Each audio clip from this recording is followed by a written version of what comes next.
that they had, and I think Eton will want to turn that result around. So they are both really up for it, and in less than an hour we'll see the other side of the draw as St Paul's take on St Edward's, the holders. St Paul so often, as with Eton, winning this trophy in recent years. Shiplake on the rise, but away we go.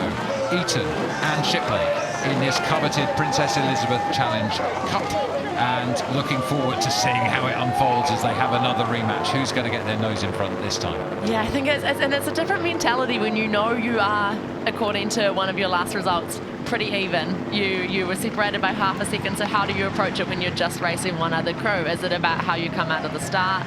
Is it about just having confidence in your own race plan? But I think it's a different ball game when you actually know on paper it's going to be a race to the line. So here we go, Shiplake and Eton, we're riding alongside them now in our catamaran, and there's nothing between them at this stage. I watched Shiplake come from behind brilliantly against Radley to book this spot, and having beaten Latimer and Sauertuck from the USA, the race with Radley was another needle match for them.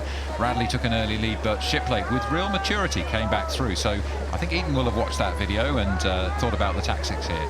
Yeah, and I think also that it does put a little bit of doubt in your mind, just that Eton's just up and coming into that last bit, and you know that Shiplake might have a good sprint or it might have a good change of speed. It does make you just question a few little things. So it's just, I think in match racing there's so many mind games that come along with it, and it's that balance of focusing on the other crew but also having the confidence and, as you say, maturity to actually just keep internal at the same time. So they are still pretty well in contact. Eton have got a couple of seats on Shiplake and seem to be still moving. I'm just looking at the stern, the left of that white boat in Eton, and seeing that it's starting to move between the 6 and the 5 man in the Shiplake crew. That indicates to me that the Eton guys have got a bit more boat speed right now.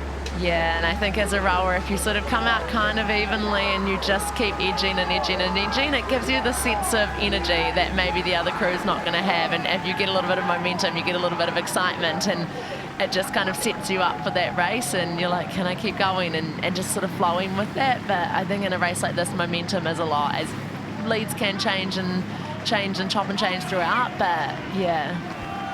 Thank you, Mr. Cross, they say on the back of the boat there, and Mr. Cross is going to be joining us to take over the commentary later. But right now we've got Eton and Shiplake side by side. Quarter of length is in it as they pass the barrier marker. We've seen Shiplake actually be quite comfortable in this situation. So as though Gracie was saying, Eton was sort of walking, stroke by stroke, moving a little bit. I think they may have now started to see Shiplake hold them, and so maybe a moment of doubt starts to creep in. We've seen Shiplake come from behind.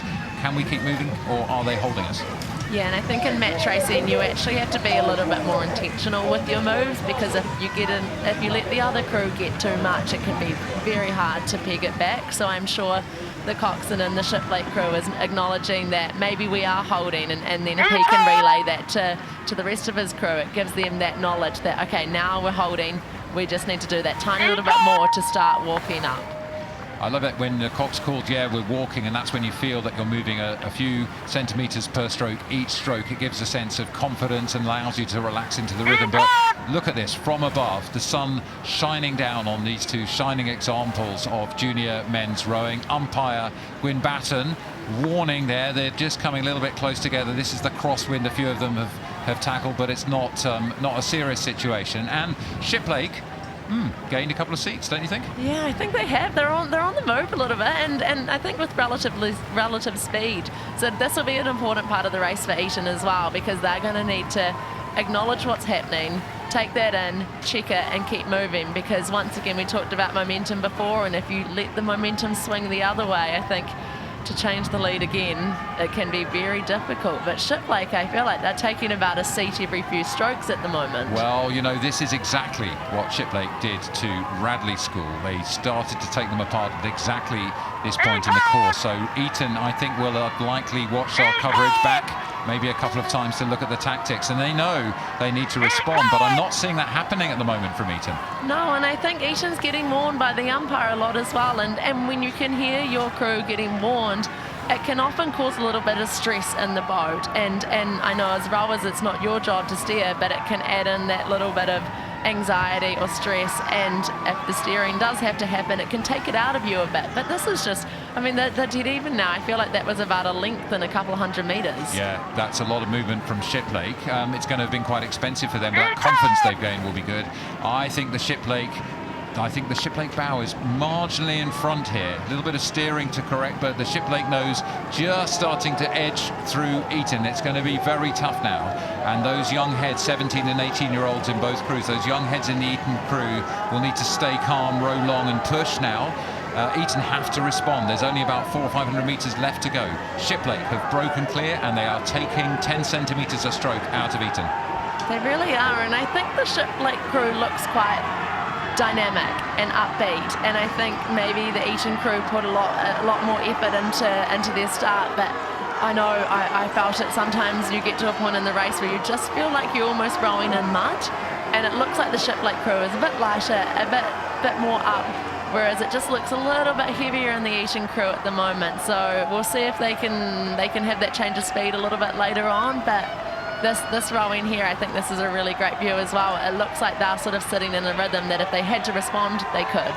Yeah, the boat running nice and flat there from Shiplake, and Eton again being warned. That's unfortunate for them. They don't really want that. In the boat, they'll be concerned, why are we doing this? They'll know that they're having to steer, and that's going to slow them down. Look at the fans and the supporters and the coaches on the umpire's launch. And it could be Shiplake's day here. As you said, a bit more dynamic, bit more confident. They are on the up. They did it yesterday, they're doing it again today, taking a crew down from behind. This is brilliant, mature, exciting rowing from Shiplake. This is very exciting. I think you can hear the crowd on the bank. Everyone's out there cheering for these two crews. And Shiplake, I'm just so impressed with how mature their rowing was for such young rowers, to be able to be dropped by that much, to keep their heads, still be able to push back onto their rhythm, and then take about a length every few hundred metres. It's been an incredibly impressive row from these young men. It's such a good feeling to be able to come through a crew like that with maturity and class, and each time you do it, it gives you more confidence. Benjamin Brooks, Jack Duggan, Finley Rhys-Jones, William Harper, Callan Wallace, Henry Day Clark, Joshua Barnes, Isaac Dean, Cox by Montgomery Walker through the line. Great row from Shiplake, beating Eton. Isaac Dean at stroke, his hand goes in the air, punching it with delight. You can see the bonds that are built through rowing here. You really can, and a very brave row from Eton as well, to go up with that much intent, and they really wanted to take it. But unfortunately, it was just too much pace through the middle for that crew.